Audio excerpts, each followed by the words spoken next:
అందరికీ నమస్కారం.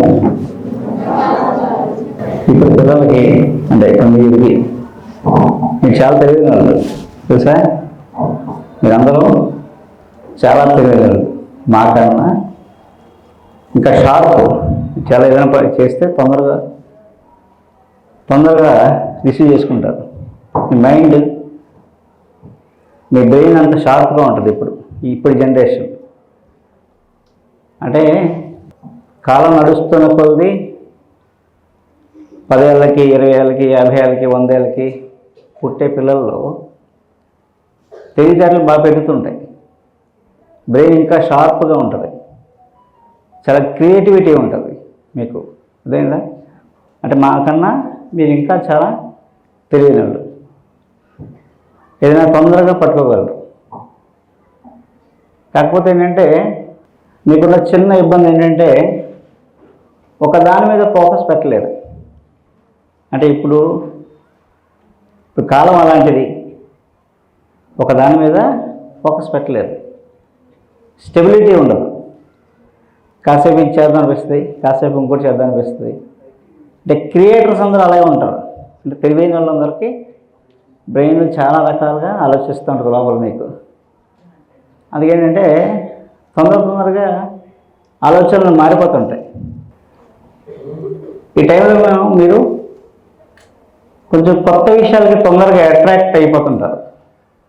కొత్త విషయాలని తెలుసుకోవాలని ఆతృత ఉంటుంది.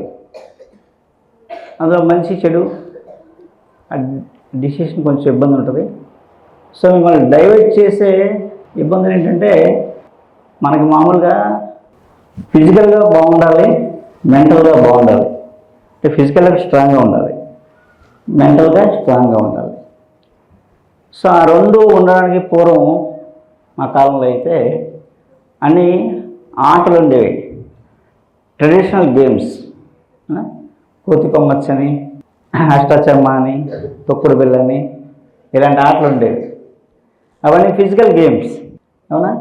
ఎప్పుడైతే ఫిజికల్ గేమ్స్ ఆడతారో మెంటల్గా స్ట్రాంగ్ అవుతారు అన్నమాట, స్టెబిలిటీ ఉంటుంది. ఇప్పుడు ఏంటంటే మనకి టెక్నాలజీ పెరిగిపోయి, టెక్నాలజీ వల్ల లాభం నష్టం రెండు ఉంటాయి. ఆ టెక్నాలజీలో లాభాన్ని పట్టుకోవాలి మనం, నష్టాన్ని వదిలేయాలి, అంతేనా? సెల్ ఫోన్ ఉందనుకోండి, సెల్ ఫోన్లో మనకి ఏది అవసరమో చూసుకోవాలి. ఆ కంట్రోల్ ఉందనుకోండి, మనం టైం వేస్ట్ చేయకుండా మిగతా పనుల మీద ఉంటాం. మనం బ్రెయిన్ మనం ఏం అవ్వాలనుకుంటున్నామో అవడానికి కావాల్సిన ఇన్ఫర్మేషన్ ఈరోజు సెల్లో చాలా ఈజీ, అవునా? అది మనకు పనికొచ్చేది అయి ఉండాలి. మనం ఎక్కడున్నా, ఏం చదువుకున్నా, ఓకే, ఏం చదువుకోకపోయినా మనకి ఏం నేర్చుకోవాలంటే మన వంట మనం నేర్చుకోవాలి, మన ఫుడ్ మనం ప్రిపేర్ చేయడం నేర్చుకోవాలి. రెండు, మన హెల్త్ ప్రాబ్లమ్స్ అంటే చిన్న ప్రాబ్లమ్స్ మనమే క్యూర్ చేసుకోవాలి. మనకు ఆ నాలెడ్జ్ రావాలి. అదేనా? ఫీవర్ వస్తే ఏం చేయాలి, జనరల్గా సడన్గా ఫీవర్ వస్తే ఇంట్లో ఏం చేసుకోవాలి, ఇవన్నీ పూర్వం మన ఇళ్లలో అందరికీ వైద్యం వచ్చు. అంటే ఇండియన్స్ అంటే అర్థం తెలుసా? Multiple talented. అందరికీ వంట వచ్చు, అందరికీ వైద్యం వచ్చు.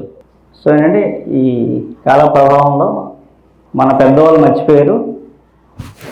మన ఇళ్ళలో కూడా మన అమ్మలకి నాన్నకి కూడా వైద్యం రాదు. అంటే మినిమం వైద్యం. మామూలుగా పిల్లల్లో వచ్చే చిన్న వ్యాధులు ఉంటాయి. 70% ప్రాబ్లమ్స్కి డాక్టర్కి వెళ్ళక్కలేదు, ఇంట్లో చేసుకోవచ్చు. తుమ్ములు, జలుబు, దగ్గు వచ్చిందనుకోండి, తులసాకు రసం, తేనె వేస్తే తగ్గిపోదు. అయితే తులసాకు రసం, తేనె, మిరియాల పొడి వేస్తే తగ్గిపోదు. అది తెలిసినప్పుడు పూర్వం చేసుకునేవాళ్ళం. ఇప్పుడు తెలియక ఏం చేస్తున్నాం, హాస్పిటల్కి వెళ్ళిపోతే అక్కడ ఏం చేస్తారు, అది చిన్న ప్రాబ్లమే. ఒక సామెత ఉంటుంది జలుబుకి, మందు వేయకపోతే 7 రోజుల్లో తగ్గిపోద్ది, మందు వేస్తే 14 రోజుల్లో తగ్గుద్ది. జలుబు అవన్నీ వచ్చాయంటే మళ్ళీ ఇమ్యూనిటీ పెంచుతాయి అన్నమాట, రెసిస్టెన్స్ పెంచుతుంది. సో ఏంటంటే చిన్నవన్నీ మోషన్స్ అవుతున్నాయి అనుకోండి, మోషన్స్ అంటే ఎనీ మోషన్ అవుతుంది అనుకోండి, మీ ఇంట్లో మెంతులు ఉంటాయి కదా, మెంతులు తెలుసా? మెంతిపొడి, ఆ మెంతిపొడి మజ్జిగ వేసి తాగితే తగ్గిపోద్ది, సింపుల్. 2-3 సార్లు వేసుకున్న తగ్గలేదు అనుకోండి, అప్పుడు ట్యాబ్లెట్ వేసుకోవచ్చు. ఫస్ట్ ట్రై చేయడం తప్పలేదు, దీనివల్ల నష్టం లేదు. ఓకేనా?